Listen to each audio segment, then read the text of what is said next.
যত বেশি আপনি পাপ করবেন, যত বেশি পর্ন দেখবেন, যত বেশি মাদক খাবেন, যত বেশি জুয়া খেলবেন, যত বেশি অহেতুক সময় নষ্ট করবেন, যত বেশি আপনি অন্যের ক্ষতি করবেন, ঠিক আছে, নিরপরাধ মানুষের উপর নির্যাতন করবেন, যত বেশি আপনি পাপ করবেন, পাপ, এই পাপ করতে করতে করতে মানুষের অন্তর কঠিন হয়ে যায়। ইবনুল কাইয়্যিম রাহিমাহুল্লাহ বলেছেন যে পাপ করতে থাকলে মানুষের অন্তর কঠিন হয়ে যেতে থাকে, এবং ইস্তেগফার আর জিকির করলে গিয়ে মানুষের অন্তর আবার নরম হতে থাকে। পাপের উপর পাপ করতে থাকলে মানুষের অন্তর কঠিন হতে থাকে।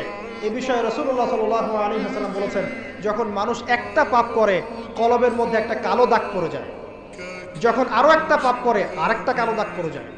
এভাবে যখন পাপ করতেই থাকে তখন পুরো কলবটাই কালিমা পূর্ণ হয়ে যায়। এই অবস্থায় যদি সে তওবা করে আল্লাহ পাক মাফ করে দিবেন। যদি এই অবস্থায় তার মৃত্যু হয়ে যায়, তার আত্মাটা থেকে দুর্গন্ধ বের হতে থাকে, যে আত্মাটা কবজ করতে পর্যন্ত মালাকুল মউত মানে ঘৃণা পোষণ করে।